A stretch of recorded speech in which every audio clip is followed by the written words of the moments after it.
Gujarat focus ન્યૂઝમાં આપનું હાર્દિક સ્વાગત છે। હું હિરલ। આજના મુખ્ય સમાચાર।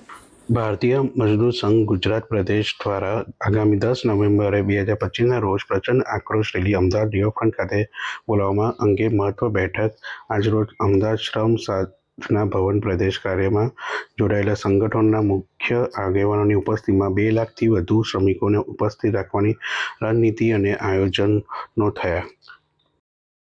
મારું નામ ગિરીશ કુમાર લાલજીભાઈ પટેલ, ભારતીય મજદૂર સંઘ ગુજરાત પ્રાંતમાં પ્રદેશ મહામંત્રી તરીકેની જવાબદારી વહન કરું છું।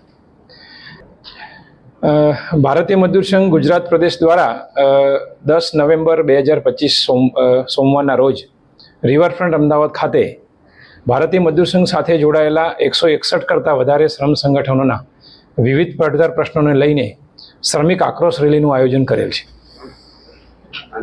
આવતીકાલે અમે ગુજરાત રાજ્યના મુખ્યમંત્રીશ્રીને એક રજૂઆત કરવા માટે અને કાલે એક પત્ર એમને સબમિશન કરવાના છીએ કે ભાઈ ભારતીય મજદૂર સંઘ ગુજરાત પ્રાંતના જે સાથે જોડાયેલા અલગ અલગ જે ક્ષેત્રો છે, ચાહે સંગઠિત ક્ષેત્ર હોય, અસંગઠિત ક્ષેત્ર હોય, એમના પ્રશ્નોને લઈને વારંવાર ગુજરાત સરકાર અને માન્ય મંત્રીશ્રી, માન્ય વિભાગના સેક્રેટરીશ્રીઓને રજૂઆત કરી છે, પણ તેમ છતાં પણ પ્રશ્નોનું સમાધાન ન થતાં અંતે ભારતીય મજદૂર સંઘ દ્વારા એવો નિર્ણય લેવામાં આવેલ છે કે 10 નવેમ્બરના રોજ સમગ્ર ગુજરાતભરના 1 લાખ કરતાં પણ વધારે શ્રમિકો રિવરફ્રન્ટ ખાતે ઉપસ્થિત રહેવાના છે।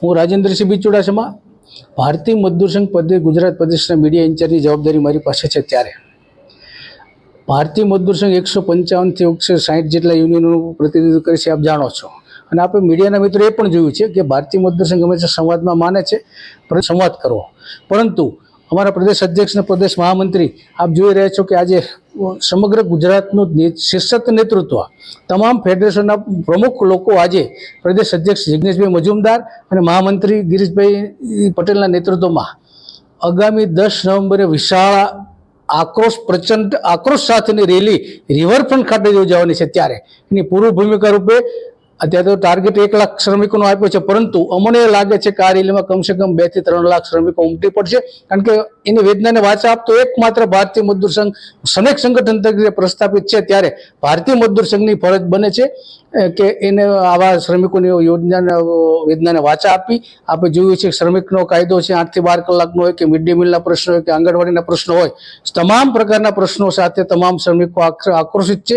એની વેદનાને વાચા આપવાની પૂર્વ ભૂમિકા રૂપે આજે પ્રદેશ અધ્યક્ષ અને મહામંત્રીશ્રીએ આજે સમગ્ર ગુજરાતમાંથી બેઠક બોલાવી છે। એની રણનીતિ બનશે, એના રૂટ બનશે, ગામડાના ગ્રામ પંચાયત સુધી એના હોર્ડિંગ સુધી તૈયારી પ્રચાર પ્રસાર માધ્યમથી જાગૃતિ શ્રમિકોને કરી અને પ્રચંડ વાચા આપવાનો કાર્યક્રમ છે।